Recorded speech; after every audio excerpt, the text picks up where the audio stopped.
Como les prometimos, tenemos aquí hoy a don Guillermo Díaz Vidó,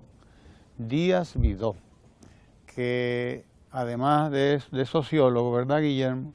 Sí, Es, hice una licenciatura en sociología. ajá, pero más que sociólogo se dedicó a la historia, Guillermo, ¿verdad? Sí. Y bueno, hablábamos de que íbamos a tratar hoy sobre el tema de marzo en la historia dominicana, un mes interesantísimo en términos de historia. Pero yo quiero antes introducir con Guillermo un tema del que estuvimos hablando, y es el tema de la continuidad de los gobiernos progresistas en la historia de la República Dominicana. Porque Guillermo decía ahorita yo en un comentario que es la primera vez en la historia de la República Dominicana, por primera vez, la reelección, es decir, la continuidad, la repostulación de un presidente, en este caso de Danilo Medina, la está pidiendo el pueblo dominicano por primera vez en la historia. Yo digo que ese es un acontecimiento histórico, porque todos los procesos de continuidad o de continuación de gobiernos en el país se dieron de arriba hacia abajo, es decir, impuestos desde el poder hacia la población. Esta vez está ocurriendo algo nuevo, inédito. Creo yo que es inédito. ¿Qué dice el historiador Guillermo? Sí, desde el punto de vista histórico, uno lo que puede decir es que, por ejemplo, en el año 1876, en el momento posterior a la restauración de la República, donde hubo una lucha feroz por el poder, ¿verdad?, en la República Dominicana, pues gobiernos como el de Ulises Francisco Espaillat, un buen gobierno, un civilista dominicano, restaurador, ¿verdad?, escritor, siendo presidente de la República, él fomentó la educación en la República Dominicana y la cantidad de escuelas. Pero además, él decía que él no tenía por qué tener personas de poder, sobre todo militar, pagándole para que lo mantuvieran a él en el poder. Fomentó además la prensa, el periodismo en la República Dominicana en ese momento, pero a él lo derrotaron a los 7 meses. Sí, casi igual que a Juan Bosch. Ulises Francisco Espaillat duró 7 meses, en el poder. Y ocurre que hubo también el denominado período de Concho Primo, a partir de la muerte de Ulises Heroz Lilis, en el año 1899. Terrible momento ese, en el que sucedían gobiernos de un momento a otro, meses solamente. Meses duraban. Viene Ramón Cáceres, ¿verdad?, que había participado en el ajusticiamiento, fíjense bien, el ajusticiamiento de Lilis, y estabiliza el país de nuevo. Fomenta también la cantidad de centros educativos a nivel nacional y hace un gobierno decente, ¿verdad? Claro, no podemos comparar al civilista de Ulises Francisco Espaillat y Juan Bosch con Moncáceres. Tenía él un carácter militar. Esa era realmente su vivencia. Pero tanto él como Ulises Francisco Espaillat se les considera también muy diferentes, el uno y el otro. Claro. Ulises Francisco Espaillat, todo un verdadero hombre de Estado, de las letras, de la cultura, etcétera. Y Moncáceres, como tú dices, un militar, con ideas progresistas. Claro, o sea, lo que los hace comunes, lo que tienen en común es precisamente su condición de gobernantes progresistas. Eso es. Hay un detalle que quizás es bueno. Hay una expresión nacional que se usaba mucho de que está preso por la guardia de Mon, Oh, sí, que se usaba sí. bastante. Sí. Mon jugó un papel, Mon Cáceres, en la reestructuración del Estado Dominicano con la parte militar, es decir, devolver orden a la sociedad. Sí, Eso claro. es correcto. Sí, fue un Y- pacificador, un estabilizador, Exacto. más bien, un estabilizador, porque vivíamos en una situación de sublevación permanente, de sublevación continua, ¿no? Guillermo. Pero tomándote la palabra, no un orden comparado con el de Trujillo ni con el de Lilich. Así es. Era un hombre pacificador. Y sin embargo, entonces, el 19 de noviembre de 1911 lo asesinan, ahí saliendo de lo que hoy es Guibia, iba para su casa, que estaba en la avenida Independencia, y ahí lo asesinan un grupo encabezado por el general Luis Tejera. Ujú. Ustedes ven.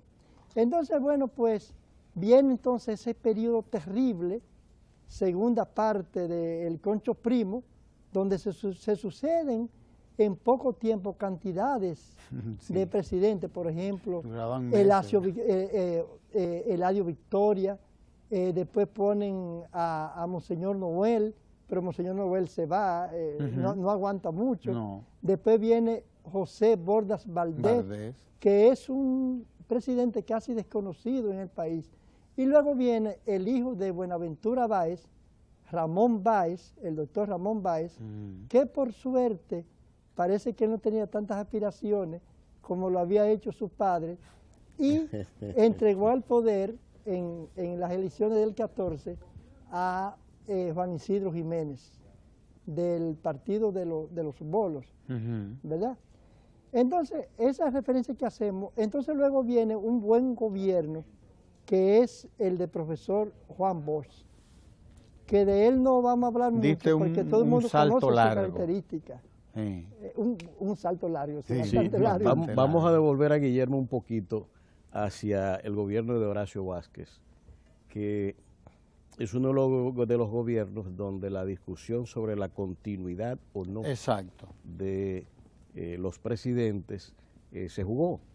Desde luego, en ese periodo es bueno resaltar el papel jugado por el dictador Trujillo, Sí. que ya en ese momento estaba, siguiendo una estrategia conducente a la toma del poder. ¿Cómo ves tú aquel momento? ¿Qué papel jugó, en este caso que habitualmente no se habla, la división de clase que había en el país, la pequeña burguesía de la época de la que don Juan venía definiendo históricamente el curso que seguía? Este es Horacio Vázquez que tenemos ahí en pantalla. Ese es Horacio Vázquez. Que gobernó 2 periodos. Me gustaría ver la imagen anterior, donde estaban los periodos de gobierno de Horacio Vázquez. Bien, 1902, 1903 y el segundo 1924, 1930. Correcto. Sí, esos fueron los periodos de don Horacio. La pugna por el poder se da precisamente porque Horacio lo aconsejan, ¿verdad, Guillermo? Sí. Usted debe continuar. Sí, claro. ¿Eh? Lo que ocurre es, ¿Te recuerdas el Horacio, del merengue de Se va Horacio, se va? se va ahora, Se va el general Luis, ya tiene la batuta Alejandrito Gil. sí, eso fue para principios de siglo. Sí, En exacto. 1901. Se fue en el primer 1902. gobierno de Horacio Claro, Vázquez. claro, Sí. describe esa batalla, Sí. esa lucha que había en ese Sí, momento. sí, exacto. Pues miren, señores, Horacio Vázquez llega al poder como consecuencia de las negociaciones que hicieron los nacionalistas dominicanos para lograr la salida de los norteamericanos Exacto. en el año 1924, encabezada por Francisco J. Peinado, ese civilista dominicano. Y Francisco J. Peinado aspiró al poder en ese momento, pero quien ganó fue Horacio Vázquez las elecciones, que había una campaña que decía Horacio Vázquez o que entre, el mar. Sí. Horacio o que entre el mar. Entre el mar. Recuérdese que Rafael Leonidas Trujillo Molina, que había que logrado, ya empezaba a actuar en este segundo Claro. gobierno de Horacio Vázquez, ya Trujillo está por detrás, moviendo el tinglado, ¿no? Todo el tras bambalina está manejando esto. un personaje que de pasar lista en los ingenios, ¿verdad? Era listero. Pasa a ser oficial de la Guardia luchando junto a los norteamericanos en contra de los denominados Gavilleros, sí. en el este, ¿verdad? Esa gente que hicieron la defensa de nuestra nacionalidad. Trujillo ya tiene el poder durante el tiempo de Horacio Vázquez. Sí, porque como llega Es el jefe del ejército. Del ya. ejército. Claro, De la claro. guardia, como se llamaba, ¿no? Y se decía en ese momento que él había atraído el cariño de doña Trina, la esposa de Horacio Vázquez, que no habían tenido hijos. Y era inclusive ahijado de ellos. Se convirtió en su Ahí ahijado. comienza la manipulación. Claro, ya. la manipulación. Ya ahí ¿verdad? comienza la manipulación de la opinión pública, que Trujillo fue Sí. un personaje. Era un consejero de Horacio. Sí, sí, Un consejero. ¿Y qué tipo de consejero? Entonces, ocurre lo siguiente, señores. Horacio Vázquez fue aliado al Partido Progresista de Federico Velázquez a las elecciones. El Partido Nacionalista Nacional fue aliado a ese partido. Y en el año 1928 le dicen a Horacio Vázquez, pero mire, usted que fue elegido por 4 años, no tiene que acogerse a esa regla, porque usted fue elegido en un momento en que aquí eran 6 años. Acójase entonces a la Constitución del año 1908, ¿verdad? Que decía que los periodos debían ser de 6 años. Y es ahí que él acepta, sigue en el poder, Y se provoca pero la división se le va Federico Velázquez. Federico Velázquez. Entonces, yo retomo mi argumento inicial, ¿no? O sea, los procesos de continuidad en el país han estado truncados. Continuidad de los buenos gobiernos, de los buenos presidentes, porque el caso de Ulises Francisco Espaillá, que es derrocado a los 7 meses.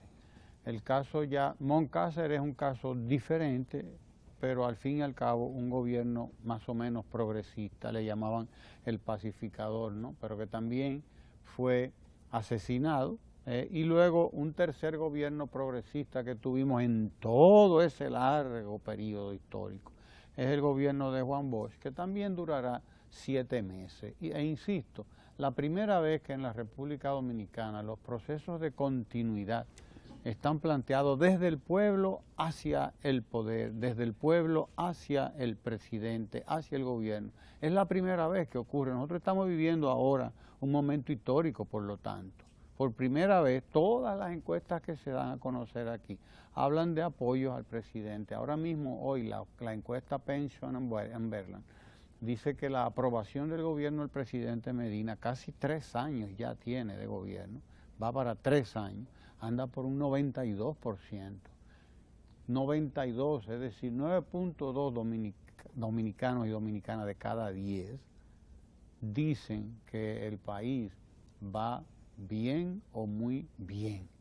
De manera que eso es histórico. De todos modos, Guillermo, lo que yo quería, además de destacar ese elemento histórico, este punto de inflexión Es un en que elemento, nosotros es un estamos, elemento histórico, ¿no? Sí. Usted revisa la historia republicana y eso no había ocurrido. es cierto. Las aspiraciones para la continuidad venían desde otros sectores de interesados. poder, realmente, interesado, de poder. claro. Y esta vez se está viendo algo que es desde abajo, que va desde el pueblo. Bien, pero marzo, háblanos de marzo, Guillermo. En marzo tenemos que el día 9 nace Francisco de Rosario Sánchez, personaje cardinal en la historia de la República Dominicana, no solamente como trinitario, sino como todo lo que él fue. O sea, Sánchez es un paradigma, ¿no?, de muchísimas cosas. Probablemente tengamos que dedicarnos un día a hablar solamente de Sánchez. Te vamos a invitar para que hablemos solamente de Sánchez. Él se lo merece. Que él se lo merece. Sí. Nada más de Sánchez, que mucha gente habla poco de Sánchez y conoce menos de él. Pero el 9 nace Sánchez, y se produce poco, creo que es el mismo día la batalla de la Fuente del Rodeo, en marzo. ¿Qué día de marzo es que ocurre la batalla de la Fuente del Rodeo? Lo que ocurre es que el día 9, Hernando Tavera, capitán Hernando Tavera, depuesto en Neiva, delegado de la independencia, de los independentistas, pronuncia Neiva ese día 9. Ya eso en el 44, posteriormente, después del golpe del 27 de febrero. Y posteriormente, día siguiente, entonces se produce la batalla de la Fuente del Rodeo en Neiva, que yo los invito a todo el pueblo dominicano y a ustedes, porque ellos celebran eso en Neiva, se van desde Neiva caminando a la Fuente del Rodeo a celebrar esa fecha tan importante para la República Dominicana.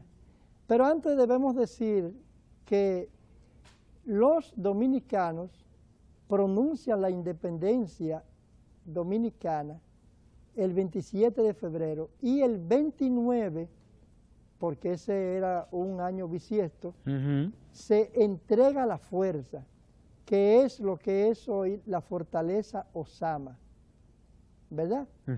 Y entonces se firman las capitulaciones entre la Junta Central Gubernativa y los remanentes de los haitianos en el país. Estaba de Groot en ese momento, de Groot que le tocaba. estaba a cargo de Aquí hubo 3 gobernadores durante el tiempo de los haitianos, 1822-1844.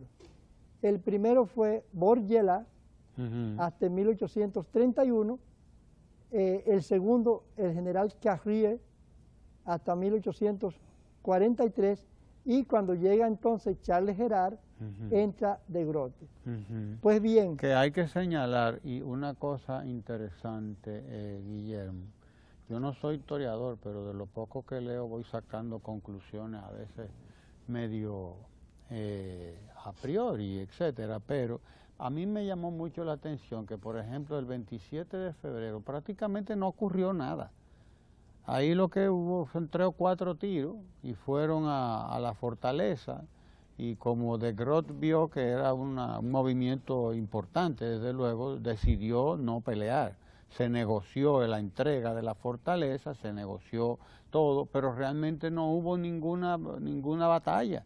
El 27 de febrero no hubo ninguna batalla, absolutamente, y el 28 tampoco hubo batalla. No hubo una gota de sangre. No hubo una gota de sangre, esa es la realidad, me alegra que tú lo digas. Claro. Porque la gente se cree que el 27 de febrero aquí hubo una mortandad, que mentira, los haitianos estaban tan confiados en que esto estaba aquí bajo control y estaba tan bien, que realmente aquí ni siquiera había una fuerza militar haitiana importante. ¿Me entiendes? Eso es lo que yo creo. Ni siquiera había una fuerza militar importante. El grupo de trinitarios que se reunieron en la Puerta de la Misericordia no era un ejército preparado como para hacerle frente a cualquier ejército que le hubiera hecho batalla, hubiesen tenido problemas realmente. Eso es lo que yo creo. Yo no sé tú que eres el historiador. Eso es así, claro. Pero había la voluntad de los dominicanos de ser libre, como se lo había propuesto y lo había enseñado Juan Pablo Duarte y los demás trinitarios. Eso sí. Entonces había un trabajo político hecho realmente. Claro, hubo la entrega de la fuerza de manera pacífica, y así respondieron los dominicanos también. Los oficiales haitianos durmieron esas noches siguientes en casa de familia y le dejaron sus armas. Pero claro, la fuerza fue entregada, la principal fortaleza, hoy Fortaleza Osama, fue entregada a la fuerza y los diferentes cuarteles que rodeaban la ciudad de Santo Domingo, ¿verdad? La Puerta de la Misericordia, que antes era la Sabana Grande, la Puerta de San Genaro, Puerta del Conde, ¿verdad? La Concepción, Santa Bárbara y la Fuerza. Pues bien. Que es una lástima que tengamos todos esos lugares históricos prácticamente abandonados y desconocidos.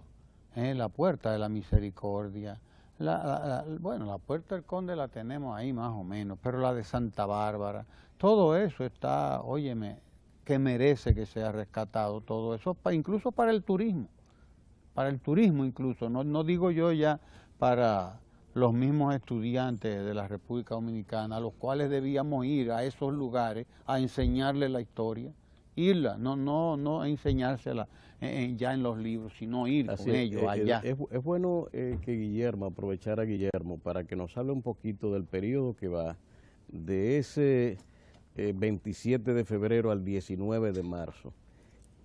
¿Cuál era la situación político-militar en ese periodo entre la batalla del 19 de marzo y el 27 de febrero? Lo siguiente es enviar delegados a todos los pueblos del territorio nacional para pronunciar las diferentes comunidades a favor de la independencia nacional. Pedro Santana hace preso el día antes del 27 al gobernador de El Ceibo. Entonces, Matías Ramón Mella, junto a Pedro Ramón de Menas, se van al Cibao y pronuncian los pueblos del Cibao, Cotuí, La Vega, y se van a Santiago. El día 6 he pronunciado Santiago, y óiganme, el general Morissetti, que era el gobernador en Santiago a nombre de los haitianos, no quería entregar la fortaleza San Luis, la conocen, ¿verdad? Sí, claro.